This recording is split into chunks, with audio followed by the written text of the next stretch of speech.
The call came at 2:14 a.m. I almost didn't answer.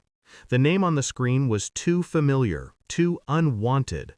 But something about the hour, it carried the scent of consequence. Her voice was jagged, breathing uneven, words crumbling between gasps. "Please, just tell me what you did." I said nothing. She kept talking, something about accounts locked, police, missing money.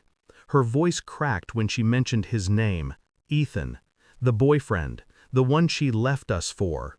"Everything's gone," she screamed. "The money, the car, everything." I listened, silent, watching the cold blue light of the phone spill across the kitchen table. In the background, I heard him, panicking, shouting, papers rustling, a door slamming. Then the line went dead. I put the phone down, exhaled slowly, and turned toward the hallway. My son stood there in his pajamas, half smiling. "Did she call?" he asked. I nodded. He grinned wider. "Good." That's when I knew, whatever storm had just swallowed her whole, my boy had built it. 2 weeks earlier, I was still pretending everything was normal.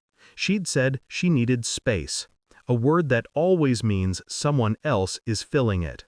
I told myself not to look through her things, not to check the accounts, not to wonder why our son's college fund was suddenly inaccessible. But denial is a soft, slow poison. You sip it until you can't taste the bitterness anymore. The day she left, she didn't cry. She didn't even look at me when she said, "I'll come back when things are stable." Stable?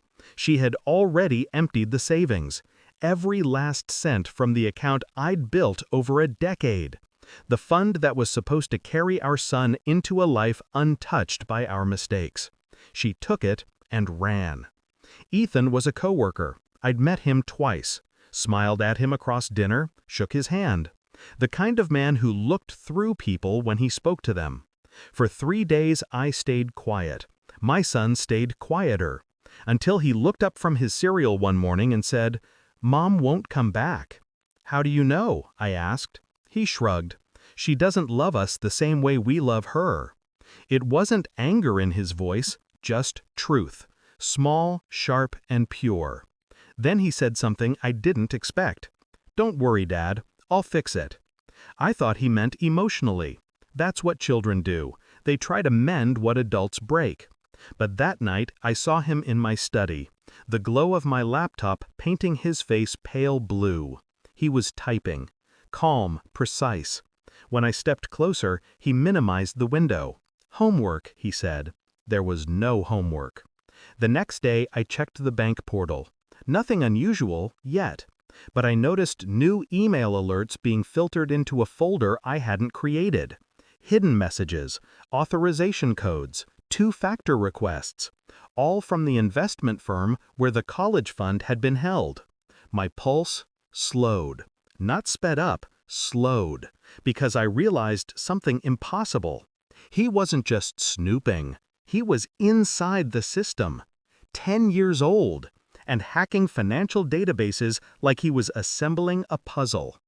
That evening, I watched him from the doorway as he worked again, quiet, absorbed, fingers steady. "Where did you learn this?" I asked. He didn't look up. "Mom's boyfriend taught me once. He said computers are how smart people get rich." A pause. Guess he forgot smart people can also take it back. 2 days later, I checked again. The college fund? Restored. Every cent. Even the interest.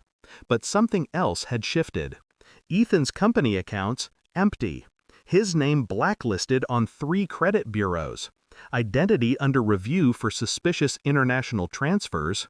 I stared at the screen, understanding too late the scope of what my son had done. He hadn't just fixed it. He had mirrored her theft, rerouted her boyfriend's entire financial world into a digital void. I found him on the porch that night, legs dangling, calm as a monk. "Did you do it?" I asked. He looked up at the stars. "I just made things fair."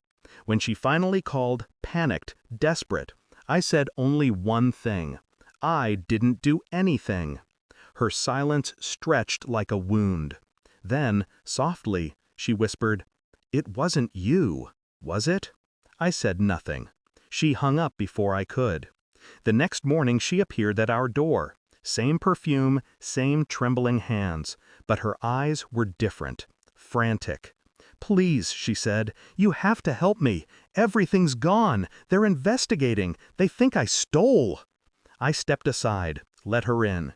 My son sat on the couch, watching cartoons. He didn't look up. She knelt beside him. "Sweetheart, I made a mistake, but Mommy's here now. We can fix it, okay?" He turned to her. His face was calm, too calm. "I already fixed it." Her voice broke. "What do you mean?" He didn't answer, just picked up the remote and turned the volume up one notch.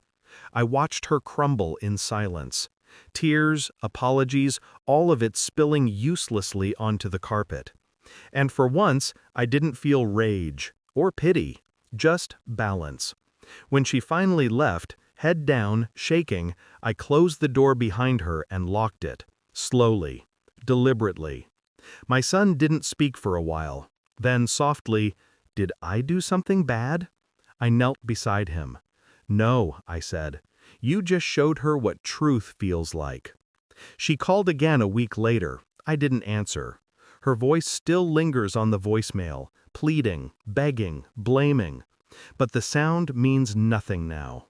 I deleted the message and turned off the phone. My son was in the backyard, building something from old scrap metal. A wind chime, hollow, sharp.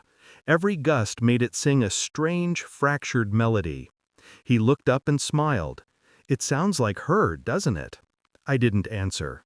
The wind carried the sound away. And I realized something I hadn't before. Vengeance doesn't always belong to the broken. Sometimes it's inherited. Sometimes it's learned. I watched the chime twist in the air, gleaming under the dying light, and whispered to no one in particular. She taught him well. Then I went inside and closed the door for good.